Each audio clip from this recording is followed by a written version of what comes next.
Hi, this is Tim of the 1916 Company. Welcome and thanks for logging on. If you love this watch, email me, Team Mosso at the1916company.com for purchase pricing and availability questions concerning this watch. Today, we discuss an exotic craft art métier rare watch launched at Baselworld 2016, a watch that is a showcase for Patek Philippe artisanal gem setting within and without. You're looking at the 4968/400R-001, a Moonphase watch that also includes an extraordinary number of diamonds, 273 in all, along with 12 rubies. Now, this is a lady's watch. I don't often presume to know who will wear a watch or how it will be worn, but I do suspect that due to the themes explored and the size, it's more likely to find a feminine wrist.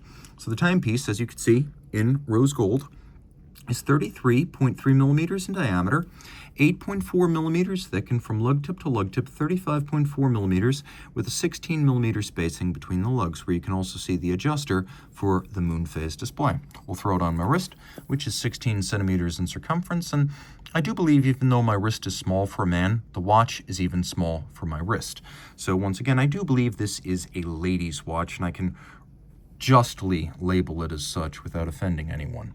The watch is low enough to fit underneath the cuff, and as you can see, it is an elegant and graceful form. Colored gold and gems, they sit best in the figurative sense when they are small and in good taste, and this rather petite proportioned timepiece is a beautiful testament to Patek Philippe craft arts. Not too big and always in good taste. Taking a look at the strap now, we have a red strap with a semi-gloss finish, a folded edge, monotone stitch, large rectangular scale alligator leather, and then on the bottom, calfskin. You can see that the watch includes no crimping, no gouging. This is a brand new Patek Philippe factory strap. Now, while the standard version of this watch would have included a pin buckle also set with gems, it appears the watch was optioned with a full folding clasp at the time it left the dealer. So believe it or not, this would have been a more expensive accessory, and so this was the up option that was selected to make the watch less susceptible to dropping. That's the advantage of a folding clasp. You create that loop that makes it harder for the watch to fall off your wrist when you pop it open to don or remove it.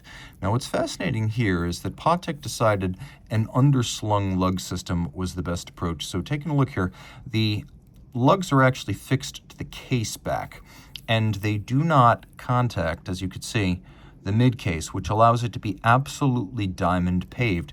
You can see color, carats, clarity, perfectly matched circumferentially in 3 tiers from bottom to top. Now you can also see that there is a final tier on the top of the bezel, and that if we look at it from this perspective, roughly the 2 o'clock station, we have 1, 2, 3, and then a 4th tier, and there is ever so slightly a tapering of the size of these gems, same color, same clarity, but not the same carats as you move inboard, and you can just see that inner taper terminates right around 12 o'clock. So it's really a spiral. I'm sure there's some sort of Fibonacci sequence inspiration at work here. There might be some sort of mathematical magic at play.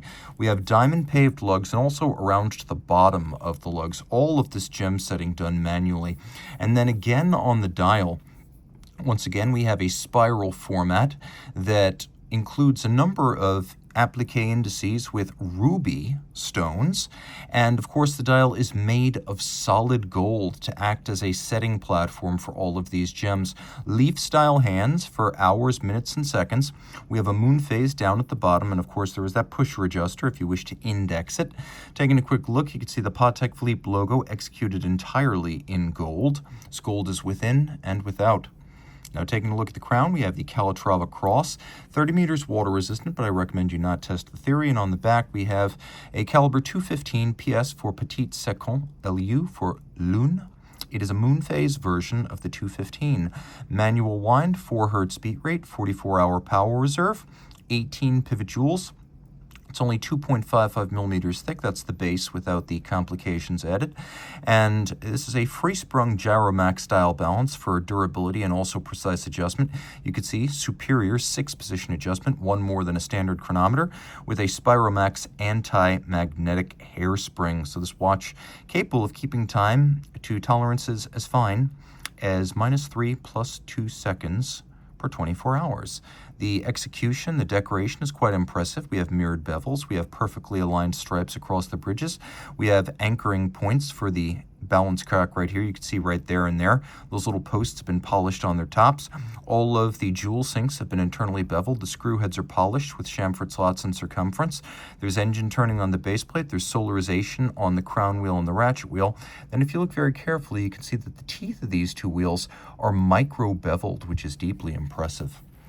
It is a mighty machine despite its lack of size, and the epitome of the gem setter's profession. This is as good as it gets, particularly in the taper of that bezel. Reach out to Team Mosso at the 1916company.com for purchase and pricing details.